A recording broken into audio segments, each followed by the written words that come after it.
La prima, mentre il Papa sta morendo.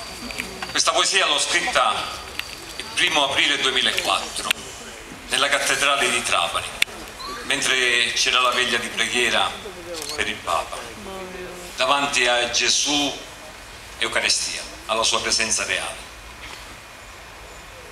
Mentre il Papa sta morendo, scrivo due parole d'amore.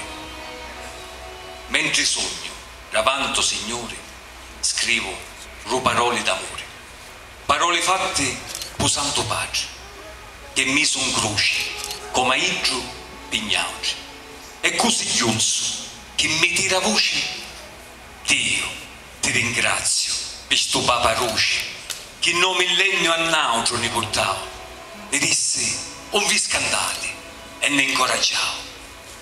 Papa, inzicchiato re Maria, e idro ci disse, sogno tutto per te. Presenza reale, Gesù Santo, io ti prego per Papa tanto, e Piggio t'offro queste lacrime amare, perché io potessero a rinfrescare. Grazie.